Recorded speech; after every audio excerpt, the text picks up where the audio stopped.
बिस्मिल्लाहिर्रहमानिर्रहीम, अस्सलाम वालेकुम। ताज़ा तरीन सूरत हाल ये है कि अभी तक कुछ इलेक्शन के रिज़ल्ट आना बाकी हैं। एक रिज़ल्ट और आया है और उसमें तहरीक इंसाफ जीत गई है। अभी तक रिज़ल्ट कुछ रोके हुए हैं। मसला बना हुआ है क्योंकि आप लोगों ने वोट ही इतने डाल दिए हैं, तहरीक इंसाफ को इतने वोट डाल दिए हैं कि अब मसला हो रहा है कि करें तो करें क्या। और सबसे बड़ा जो ब्लंडर हुआ है वो फॉर्म 45 के हवाले से है, उससे नहीं हिला जा सकता। आप नोट कीजिए, अभी तक मुस्लिम लीग नून कहीं भी ना तो ये क्लेम कर रही है कि उनके पास फॉर्म 45 है या वो ला सकते हैं, उनके पास भी सबूत है, शर्मिंदा फिर रहे हैं। कुछ समझ नहीं आ रही कि हुकूमत अब कैसे बनानी है। उनको अब कह तो दिया गया है कि आप लोग आ जाएं, हुकूमत बनाएं। मियां नवाज शरीफ साहब ने ऐलान भी कर दिया, शहबाज शरीफ की ड्यूटी भी लगा दी, लेकिन उनके पास इतनी सीटें हैं ही नहीं। इतनी बड़ी धांधली करके भी उतनी सीटें नजर नहीं आ रही। सबसे ज्यादा सीट्स अभी भी तहरीक इंसाफ के पास हैं, 100 के करीब, जो इलेक्शन कमीशन के मुताबिक है नेशनल असम्बली में। आप खैबर पख्तूनख्वा में देखें, पंजाब में देखें, वहां की सूरत हाल भी बहुत ही अहम है। और उससे पता लग रहा है कि इमरान खान साहब का और तहरीक इंसाफ का रास्ता रोकना नामुमकिन हो चुका है। अभी अगर आप सिर्फ पंजाब की सूरत हाल देखें तो वहां भी नजर आ रहा है कि सबसे ज्यादा सीटें इस वक्त तहरीक इंसाफ के पास हैं, सबसे ज्यादा। उसके बाद मुस्लिम लीग के पास है। ये धांधली करके, बल्कि धांधला करके ये सूरत हाल है। अभी कुछ रिजल्ट्स आना बाकी हैं। अब नून लीग यहां पर पंजाब में हुकूमत नहीं बना सकती अकेले, उसके लिए मुमकिन नहीं है, क्योंकि अभी तो अदालतों में मामला जाना है। वहां से इतनी बड़ी धांधली है, मैं आपको बता रहा हूं कि अदालतें भी अब कुछ नहीं कर सकेंगी। बहुत मुश्किल है उनके लिए। इलेक्शन कमीशन ने कितना साथ दिया, अब आगे और क्या करेगा वो। पिछले 2 साल से जो इस मुल्क में हो रहा है वो आपके सामने है। अच्छा, अब खैबर पख्तूनख्वा की तो बात ही कुछ और है। और अब जो बातें सामने आ रही हैं उसमें इस वक्त फजलुर रहमान साहब हो, मुस्लिम लीग नून हो या तहरीक इंसाफ के मुखालिफिन हो, उनके लिए बड़ी खतरनाक खबरें हैं। अब ब्यूरोक्रेसी भी इस वक्त परेशान है। एक मामला और चल पड़ा है FIRs का भी, वो भी मैं आपको बताता हूं। पहली चीज ये कि एक तो इमरान खान साहब के बारे में ये बातें चल रही हैं कि अब बैक चैनल पर फिर बातचीत होगी, क्या इमरान खान के बगैर अब निज़ाम चल सकेगा। मुमकिन नहीं नजर आता, क्योंकि आप देखिए कि सूरत हाल यह है कि खैबर पख्तूनख्वा की सबसे पहले बात करते हैं। वहां पर तो 3/4 की अक्सरियत तहरीक इंसाफ को मिल चुकी है। जो खैबर पख्तूनख्वा की सूरत हाल है, जो 18वीं तरमीम के बाद सूबाई इख्तियारात हैं, जो अमन अमान के हालात हैं, जो दहशतगर्दी के खतरात हैं, उसके हवाले से अगर आप देखें तो खैबर पख्तूनख्वा की हुकूमत के बगैर मुल्क का निज़ाम चलाना बिल्कुल मुमकिन नहीं है कि आप उस हुकूमत के बिल्कुल खिलाफ हो जाएं और आप उसके खिलाफ काम कर रहे हैं। और इतनी स्ट्रॉन्ग गवर्नमेंट शायद पाकिस्तान की तारीख में कभी नहीं आई। और अभी तो 6 आज़ाद उम्मीदवारों में से 2 ने, बकौल शेर अफजल मरवत कि 2 ने तहरीक इंसाफ में शमूलियत भी इख्तियार कर ली है और बाकी 4 से भी बातचीत चल रही है। तो पहले ही उनके पास 3/4 मेजॉरिटी है। 2/3 हो तो बहुत ज़्यादा होता है। आप देखें असेंबली में, अगर आपके पास नेशनल असेंबली सीनेट में आ जाए तो आप तो आइन एक जमात बदल सकती है। और ये सूरत हाल तहरीक इंसाफ की है असल में, लेकिन उनसे तो ज़ाहिर मैंडेट इस तरह से चुराया गया है कि अब क्या करें। जिस तरह MQM के बारे में लोग मजाक उड़ा रहे हैं कि उनके तो लोग इतने नहीं हैं जितनी उनको सीटें दे दी गई हैं। और ये भी कहा जा रहा है MQM की तरफ से, ध्यान कीजिएगा कहीं बलूचिस्तान में भी सीट ना दे दें जहां पर हमारे लोग ही नहीं खड़े थे। तो ये सब सूरत हाल हुई है। तो वो एक मसला बना हुआ है कि वहाँ अब हाई कोर्ट क्या करेगी, सिंध हाई कोर्ट, वहाँ पर किस तरह से चीज़ें मैनेज की जाएंगी। तो इतना कुछ मैनेज करना बड़ा मुश्किल हो गया। अवाम सड़कों पर हैं। और सिर्फ ये नहीं है कि तहरीक इंसाफ है, बलूचिस्तान में हक दो तहरीक है, नेशनल पार्टी है, मेंगल साहब, महमूद खान अचकजई, वो सब निकले हुए हैं।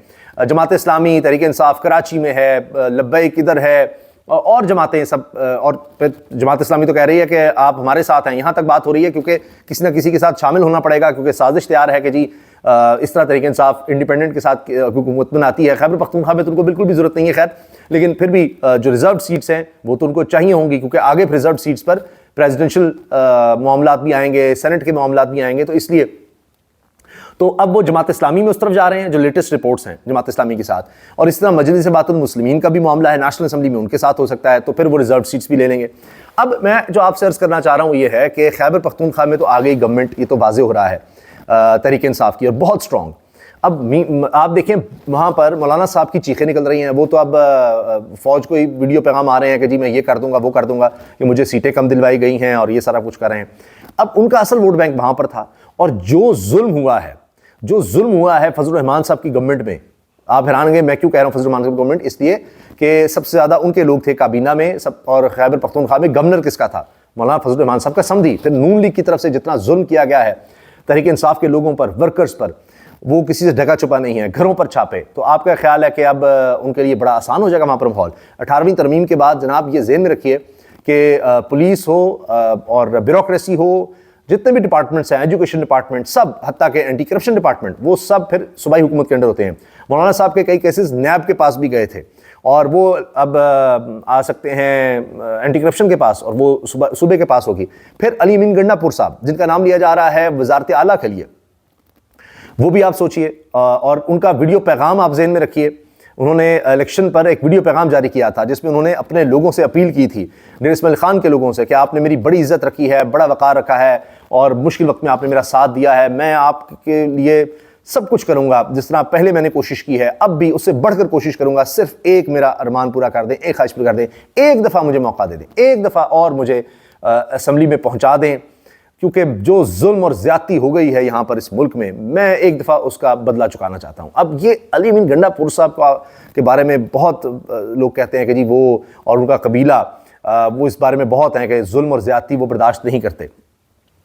तो अब आप सोच लीजिए, अगर वो वज़ीर आला आते हैं या अहम पोजीशन पर आते हैं, तो मैं आपको सिर्फ सोच बता रहा हूँ, तो इसलिए अब वहाँ पर चाहे नून लीग के लोग हैं, मीर मकाम जैसे, या दीगर जितने भी लोग हैं जो जुल्म का साथ देते रहे, अब उनके साथ क्या हो सकता है, मैं सिर्फ आपके सामने रख रहा हूँ ये बात। और ये बातें रिपोर्टेड हैं, मैं अपनी तरफ से नहीं कह रहा।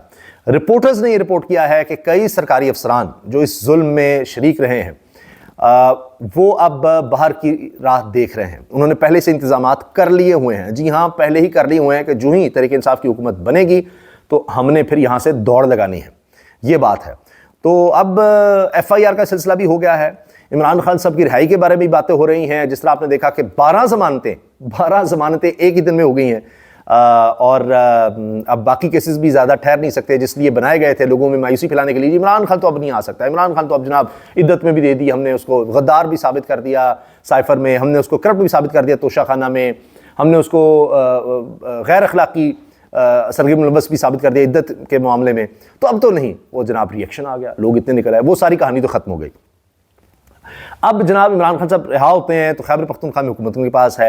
अगर मैंडेट तस्लीम कर लिया जाता है तो प्राइम मिनिस्टरशिप भी आएगी तहरीक इंसाफ के पास ही। और अगर इसी तरह जोर ज़बरदस्ती की जाती है, जिसका मुल्क मुतमिल नहीं हो सकता, ना मईशत ना सियासत, कुछ भी नहीं, लेकिन फिर भी चले, क्योंकि मुझे नहीं लगता कि इस तरह निज़ाम चल सकेगा, शायद चंद हफ्ते चल सके। लेकिन अभी ये बात हो रही है कि जरदारी साहब कह रहे हैं कि प्राइम मिनिस्टर भी हमें दो बिलावल को, और यहाँ पर वजारत आला भी, अगर प्राइम मिनिस्टरशिप नहीं देनी या बारियां लगेंगी वहां पर, तो जरदारी साहब कह रहे हैं कि नीचे वज़ीर आला अगर परवेज़ इलाही बन सकते हैं 10 सीटों के साथ, तो हम क्यों नहीं बन सकते 10 सीटों के साथ वज़ीर आला पंजाब। वो चाह रहे हैं, यानी जरदारी साहब पीपल्स पार्टी का वज़ारत आला चाह रहे हैं। आप सोचे साहब, अब बात हो रही है शहबाज शरीफ साहब कहते हैं हम खुद ही वो आ जाएं, उनके लिए वो मसाइल हैं।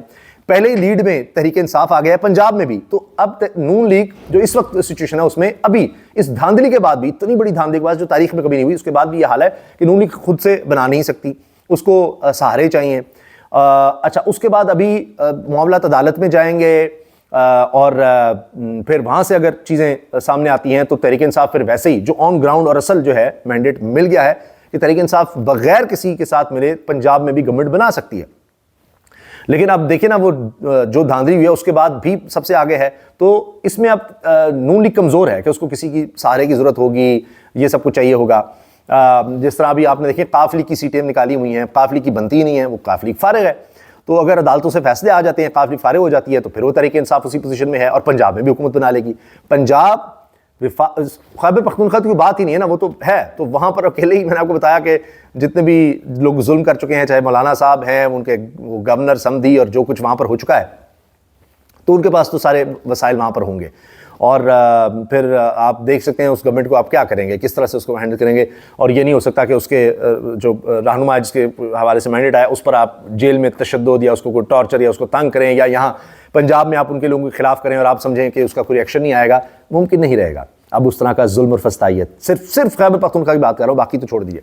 तो अब सिनारियो ये है कि इस वक्त तहरीक इंसाफ अगर मैंडेट तस्लीम कर दिया जाता है तो फिर तो वो सेंटर में भी है और पंजाब में भी है और खैबर पख्तूनख्वा में भी, और इस वक्त कराची में भी स्वीप कर चुकी है। कुछ शहरी इलाकों में भी तहरीक इंसाफ वहाँ पर कराची में है। अगर मैंडेट तस्लीम किया जाता है, नहीं भी किया जाता, खैबर पख्तूनख्वा अपनी जगह है, पंजाब में बहुत स्ट्रॉन्ग अपोजिशन और सेंटर में भी इंतहाई स्ट्रॉन्ग अपोजिशन, यानी किसी और जमात के पास इतनी सीट नहीं है जितनी तहरीक इंसाफ के पास होंगी। और ये भी एक अजीब बात होगी, जमहूरियत खिलाफ होगा, सबसे ज़्यादा लीड में है उसी को आप हुकूमत बना दें और बाकी वही PDM2 आप बनाएं जो चल नहीं सकेगी।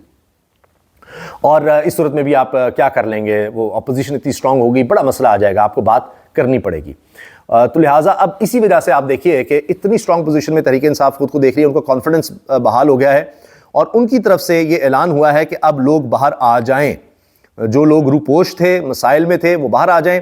और तहरीक इंसाफ की तरफ से ये हमाद अज़हर साहब अज़हर मशवानी ने ये ट्वीट किया है, पोस्ट किया एक्स पर कि ब्रेकिंग न्यूज़, तहरीक इंसाफ के धांधली मुलव्वस रिटर्निंग अफसरान के खिलाफ FIRs दर्ज करवाने की हिदायत जारी कर दी।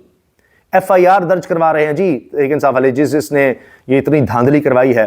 और ये वही आरोज हैं जिन्होंने कागजात नामजदगी यानी थोक के हिसाब से मुस्तरद किए थे, याद है ना, वही रिटर्निंग अफसरान जिनके बारे में कहीं कहा गया था जी ये तो बड़े इंडिपेंडेंट हैं, ये तो ऐसे हैं, ये तो वैसे हैं, तो ये कैसे कह सकते हैं। वही रिटर्निंग अफसरान जिनको शहबाज शरीफ साहब ने लगाया था, वही रिटर्निंग अफसरान जो सारे लोगों को गिरफ्तार करवाते रहे, MPOs जारी करते रहे, वही रिटर्निंग अफसरान जो हैं उसके बाद उन्होंने अब फॉर्म 47 जो हैं नए जारी किए हैं, समझ गए ना आप। तो अब उनके खिलाफ जनाब FIR दर्ज करवाने की हिदायत जारी कर दी है। धांधली मुलव्वस हर फर्द के खिलाफ कानूनी एक्शन करेंगे। जब तक हमारा हक नहीं मिलता इन RO दफातर के सामने पुरअमन धरने जारी रहेंगे। कल मुल्क भर में पुरअमन एहतजाज होगा। और इस पर जनाब हमाद अज़हर ने कहा जी मेरा पैगाम तमाम उम्मीदवारों तक पहुंचा दें, जो RO धांधली मुलव्वस हैं इस पर हमारे उम्मीदवार फौरी FIR दर्ज करवाएं। अब मैं आपसे अर्ज कर रहा हूं, खैबर पख्तूनख्वा में हुकूमत समझे मिल चुकी है, ठीक है जी, और वहाँ पर जितने ROs हैं वो इंतज़ामिया में हैं, कमिश्नरी निज़ाम से हैं, DC वगैरह जो भी इस तरह, तो वो किसके अंडर आते हैं, वो अब आप देखिए कि सूबाई हुकूमत के अंडर आएंगे, ठीक है जी। चीफ सेक्रेटरी जो हैं वो उनको चला रहे हैं। तो अब क्या बनेगा, FIR हो चुकी होगी, अगर अभी दर्ज नहीं करेंगे तो हुकूमत आ जाएगी, फिर FIR दर्ज होगी। तो खैबर पख्तूनख्वा में तो ये है, और पंजाब में आप देख लें बड़ा मसला बना हुआ है, कैसे चीज़ें मैनेज करें। और आगे अदालतों से जो है वो मामलात ना संभाले गए, क्योंकि अगर कोई एक भी जज ज़मीर के साथ खड़ा हो गया, जिस तरह आप देखिए ना, वो साफ़ी जो समझते नहीं थे जी ये नहीं कुछ भी नहीं है, और ये इमरान खान इस तरह है, फलां है, ये है, वो है, अब उनमें से कितने आ चुके हैं और कह रहे हैं जी ये तो बड़ी धांधली हुई है, बड़ा जुल्म हुआ है, तहरीक इंसाफ को दे देना चाहिए। तो वो क्या करेंगे। और अब तो ये बात मैं आपको वाज़े तौर पर बता रहा हूँ कि इमरान खान साहब कह रहे हैं कि जी हमारे मैंडेट को पूरा तस्लीम किया जाए, ताकि उनकी 2/3 अक्सरियत से गवर्नमेंट बने, जो लोगों ने उनको मैंडेट दिया है, वोट दिया है। और अगर ये नहीं मानना, अगर इसी तरह से आपने मैंडेट चोरी करना है, डाका डालना है, कुछ भी करना है, तो फिर हम अपोजिशन में बैठ जाएंगे, क्योंकि उनके पास वैसी इतनी लीड आ चुकी है इस सारी फिस्तायत और धांधले के बावजूद।